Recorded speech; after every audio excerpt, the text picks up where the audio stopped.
What's up everybody, we're back on the Shadowlands beta and today we'll be taking a look at the new and improved Guardian Druid. I'll be going over what's new, what's old, the new covenant system and overall feel of the spec and gameplay. I will also insert the standard "this is beta" disclaimer. This is beta, so tuning can change, talents can change, covenant stuff can change. Pretty much most things can change, and lastly, a lot of this will be my personal opinion, so do with that what you will. With that out of the way, let's start off with what's new. So there's been some unpruning, some tuning, and some buffs to Guardian Druids over the course of alpha and beta. New/old abilities like Berserk and Cyclone. Berserk, 3-minute cooldown, go Berserk, reducing the cooldown of Mangle, Thrash, Growl, and Frenzied Regen by 50%, and Iron Fur costs 50% less. This one is incredibly powerful and has the lovely bonus of being both offensive and defensive. Being able to cram out a lot more Thrash and Mangles means more rage. Combine that with a cost reduction of 50% on Iron Fur means we get a lot furrier. And to top it off, reduces cooldown on Frenzied Regen, which allows us to either back-to-back heal a lot or get charges back that we've already spent before a lot faster. Either way, it's a very pleasing button to press. And as of last beta update, not on the global cooldown. And Cyclone is, well, Cyclone, not much more to say. On top of this, cooldown on Barkskin has been lowered to 60 seconds, which is a nice change. Allows us to use it more freely, especially when spec'd into Survival of the Fittest, which brings it down to a 40-sec cooldown. Survival Instinct's cooldown has also been reduced, so it's now on a 3-minute cooldown per charge, still 2 charges. Lower cooldown is always appreciated. Now, Frenzied Regeneration increases healing taken by 20%, but only heals us for 24% of our HP, down from 32%, so a slight nerf in that regard. And it's sadly still on the GCD, which still feels really bad. The healing taken part is really nice though, but overall this could use more love. Incapacitating Roar now shifts us into bear form when we use it, so just a quality of life change there. So overall, not a lot has happened. Berserk coming back is a welcome change, but other than that, just some slight buffs and cooldown reductions. So let's go over to the talents instead. So far, not a lot of love here either. Ursol's Vortex has been removed from the second row and replaced by Renewal. 1.5-minute cooldown instantly heals you for 30% of your max HP, usable in all shapeshift forms. Another oh shit button at our disposal. Not on the GCD, so you can at least press this while you're waiting for a GCD to go off, so you can press Frenzied. Global cooldown aside, as this one is on the same row as Wild Charge, it can be a nice pick whenever mobility isn't needed. Sadly, mobility is needed fairly often. The reason they removed Ursol's Vortex from talents is due to the changes they've made or additions to the affinity row. Balance affinity now gives you Star Surge, Starfire, Sunfire, and Typhoon. Feral, Rip, Rake, and Maim, Resto, Rejuve, Swiftmend, Wild Growth, and Ursol's Vortex. So you can no longer go for the Vortex Typhoon combo as Guardian, which is less than awesome, to be honest. Next out is Heart of the Wild to replace Typhoon, since you now get Typhoon from Boomer Affinity. On a whooping 5-minute cooldown, abilities associated with your chosen affinity in the affinity row are substantially empowered for 45 seconds. Resto Affinity, healing of your Resto spells increased by 30% and mana cost reduced by 50%. Feral, damage of your feral abilities increased by 30% and crits with attacks that generate a combo point generates an additional combo point. Boomer, damage of your balance abilities increased by 30% and Star Surge is instant. Is this the beginning of Owl Weaving? Either way, this talent, if affinities are tuned correctly, could bring some extra plays. Going Resto Affinity for some extra off heals as an extra CD during raids when you're not actively tanking. Owl/cat weaving for even more damage. Now, I'm no Guardian main by any means, but I think I would have liked this on a shorter cooldown and duration to effectively be able to weave this in more often during a boss fight. Just choosing one particular moment to do more damage or healing would have to be a lot stronger than it currently is. Then again, odds are I'm not out owl weaving correctly. Either way, it has potential, seeing as its contenders on that row is Mighty Bash and Mass Entanglement, both being niche picks in raids at least, as not a lot of encounters favor these. Some do, most don't. Now, Incarnation has been changed a bit as well. It now replaces Berserk, 3-minute cooldown, improved bear form that grants the benefits of Berserk and causes Mangle to hit up to 3 targets, as well as increases max health by 30%. So all the cooldown reductions on Mangle, Thrash, Frenzied, and the rage cost reduction on Iron Fur, twice the duration, Mangle hits up to 3 targets, and 30% max HP. Pretty damn crazy. Berserk was already a very good offensive and defensive cooldown, so just doubling its duration alone is pretty insane. Then add in the 30% health which Frenzied Regen increases off, and yeah, pretty darn good cooldown. Strongest defensive in our kit with the added bonus of skyrocketing our damage output as well. Now, if only Galactic Guardian could be baseline. Lastly, Pulverize has been changed a bit, now on a 30-sec cooldown. Still consumes 2 stacks of Thrash from your target to deal X amount of damage, but it reduces damage they deal to you by 20%, up from 9% for 10 seconds, down from 20. Overall, less uptime, but bigger reduction, meaning it works more like a defensive now than in BFA, so can be used for predictable spikes or hard smacking tank mechanics. Still a DPS loss over say Rend and Tear, as it still consumes Thrash Bleeds, but it will definitely see more use now than the previous iteration. And that's pretty much it for the talent. All in all, I'm hoping there's more to come, but with Shadowlands release date being out and them saying they've swapped to tuning now, I'm a bit doubtful. Not to say the few changes aren't nice, but it really doesn't feel like, oh boy, something shiny and new, just more of the same wrapped in a slightly different package. However, it's not all dark and gloomy. We have the covenants as well. So starting off with the one pretty much all druids seem to love, which is the Druidy Covenant Night Fae, which gives you Convoke Spirits and Soul Shape. Convoke Spirit, 2-minute cooldown, call upon the Night Fae for an eruption of energy, channeling a rapid flurry of 12 druid spells and abilities over 4 seconds, which is Mangle, Iron Fur, Moonfire, Wrath, Regrowth, Rejuvenation, Rake, and Thrash on appropriate targets nearby. Even has a small chance to cast Pulverize, which is not in the tooltip, but you still fire it off every now and then, which just adds even more defensiveness to this ability, and it favors your current shapeshift form abilities. So pretty much pop this bad boy and your druid goes spam deluxe and fires off spells and abilities left and right. It's a bit random what you'll use, but it's pretty much always going to be useful. Most of the time you'll get Rejuve and Regrowth up, 4 to 8 stacks of Iron Fur, and the rest being filled with DPS abilities like Thrash, Rake, etc. Either way, it's a great ability, feels rewarding to press, is a real feel-good moment when you do a big pull, pop this one and start spamming away. Works really well on both single target as well as multi-targets, which is a big plus in my book, as it's not just another, oh, this will be fun in M+ and suck in raids covenant. Soul Shape on a 1.5-minute cooldown teleports you 15 yards forward and increases your movement speed by 50% for 12 seconds, and you can reactivate it to teleport again every few sec. Not super awesome as a Guardian Druid, as you shift out of your current form when you use it, so odds are you use it to dodge something, then you get smacked and die. And using it to gather mobs isn't great either, since again you get smacked and you die. Next out is Venther, Ravenous Frenzy and Door of Shadows. Ravenous Frenzy on a 3-minute cooldown lasts for 20 seconds. Druid spells you cast increases your damage, healing, and haste by 2%, which stacks. However, if you spend 1.5 seconds idle, the Frenzy overcomes you, consuming 3% health per stack and stuns you for 1 sec, then ends the Frenzy. So pretty much you pop this, spam like crazy and do mad damn, lines up perfectly with berserking or incarn for even more damn and spam. The obvious down part here is if you stop the spam, you take a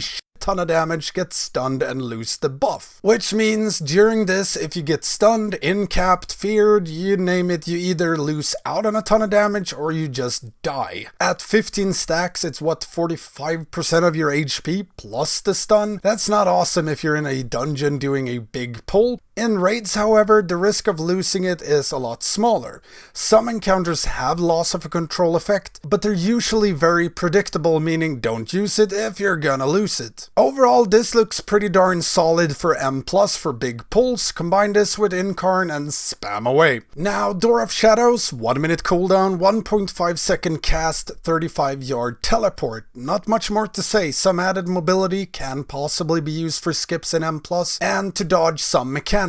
Depending on what smarter people than I find, this can potentially be extremely valuable in M+, if there's a lot of things you can skip or avoid with it, and like I said, if there's a lot of mechanics in raids and dungeons that can be avoided simply by teleporting away or through them, again, this increases a ton in value. Now off we go to Necrolord, Adaptive Swarm and Fleshcraft. Adaptive Swarm, 25 sec cooldown, command a swarm that heals for X amount or deals X amount of damage over 12 seconds to a target. Increases the effectiveness of your periodic effects on them by 20%. Upon expiration, jumps to a target within 25 yards, alternating between friend and foe up to 3 times. So pretty much you pop this on an enemy target, it starts dealing damage and your dots tick for more. After 12 sec, it jumps to either another enemy or friendly target and does the same thing. So effectively up for 36 seconds, and you can cast a new one every 25 seconds. So when you cast it, it has 3 stacks, indicating it can jump 3 times. After 2 jumps, you can use it again. Using it on a target that already has Adaptive Swarm just adds stacks. So you have 1 left, cast Swarm, it now has 4 stacks, meaning it can jump 4 times. Seemed to cap out on 5, at which point you could swarm another target. However, if both of these swarms that are now up choose to jump to the same target, it didn't seem to refresh it nor add stacks. One of the swarms was just lost. Not sure if this is intended. Either way, pretty nifty swarm, does a bit of damage on its own, but more importantly increases your dot's damage, which is a lot of your overall damage, and increases your own healing over time effects on yourself, if you swarm yourself or if it hops onto you. But mostly this will be a pick for pure damage. The healing portion is okay, but nothing you can bank on to keep you alive from, well, anything. And adding in the Conduit Evolved Swarm, which further increases periodic effects by up to currently an additional 14%, makes it even more worthwhile damage-wise, especially on single target. But like I said, defensively it doesn't add too much. Fleshcraft, 2 minute cooldown, form a shield of flesh and bone over 4 seconds, which is an absorb equal to 20% of your max HP, which lasts for 2 minutes. Channeling near corpses can grow the shield to up to 50%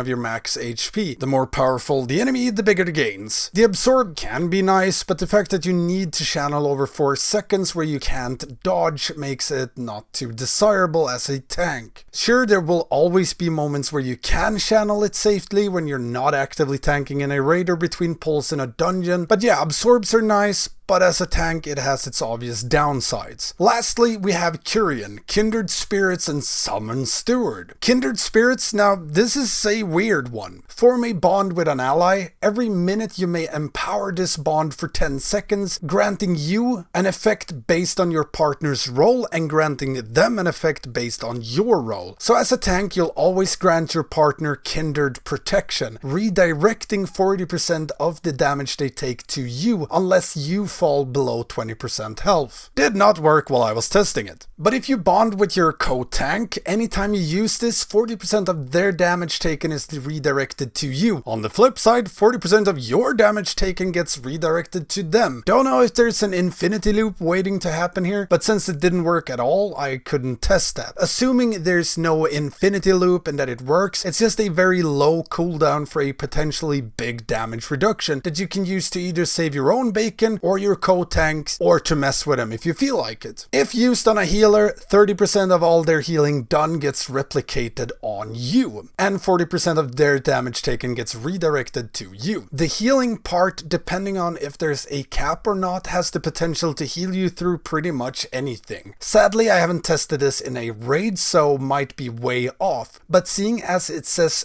30% of all healing, I'd assume that goes for their raid-wide healing as well. So Disc Priest doing Disc Priest burst healing and you empower this before that? Seems like a broken amount of healing. The big down part of that though is if healer doesn't have shit, to heal, it's worthless. So in a raid, not only would you need to time it with a healer's cooldowns, but if that doesn't line up with you actually needing more healing, it's again wasted. So lots of potentials to go either way with this one. But if there's a lot of high damage moments that line up with healers using cooldowns, this will be really good. Or just like a tank cooldown if you let said healer know you're using it. Lastly, if you bond with a DPS, like that would ever happen, 30% or 15% of their damage is granted to you as additional arcane damage, healing, or absorption. I say 30% or 15 as the tooltips are showing both, so not sure which. And I'm not inclined to do math. But let's say 15% is correct for the sake of explaining stuff. And here's where it gets a bit weird. 15% of that DPS's damage done gets transferred to you in the form of a buff or a pool of resources, if you will. Tooltip reads something like empowerment remaining X amount, where X is the damage they've transferred to you. Now in turn, when you use a damage dealing ability or a heal, a portion of this buffer or pool gets added to it. So say you have 1k damage pulled up and you mangle, then a portion of that 1k gets added to your mangle. If Ysera's gift ticks, a portion of that 1k gets added to that healing tick, etc, etc. And the resource pool is its own buff separate from Empower Bond, which also lasts for 10 seconds but refreshes anytime damage is added to the pool. So you effectively get an extra 10 seconds to spend the pool after the empowerment has worn off. One thing that was a bit weird though is how much of said pool you spend when you attack. Tried this with a Frosty Boy mage friend of mine and the pool stacked up to like 20k plus, and it could probably have stacked even higher. However, I couldn't spend more than like 3 to 5k of it, and that was with Incarn up on multiple targets. Meaning that how big your pool is doesn't actually matter as much as how much of it you can actually spend. That being said, with proper rotation, legendaries, and gear, you can probably cram out like 8k on AoE from this, which is not nothing on a 1 minute cooldown. And heals like Brambles, Ysera's Gift, and Earth Warden, as well as Frenzied Regen, will also take from that pool, meaning that it does serve as a defensive cooldown as well during it. But it's a bit weird that you can stack up like 20-30k buffer or pool, if you will, but you can't actually spend it. It just sits there mocking you like, haha, this is how much damage you could have done, but you're not. And Summon Steward on a 5 minute cooldown. This little fella will give you 3 vials of Serenity that restores 15% HP and removes all curse, disease, poison, and bleed effects on use, which is the true strength of this one, I'd like to say. Both in the new raid and the new dungeons, there's a lot of bleeds that are extremely painful that you can remove with this one. But it's also on a separate cooldown from Healthstone and Health Pot, so it's just an extra oh shit button. And that's pretty much it. So how does all of this play out? Well, once again, I am no Guardian main or even alt. I usually steer away from it if possible. That's just my personal preference, but the toolkit feels alright. Survival feels alright. Is it top tier? Probably not. Good enough for rating an M+?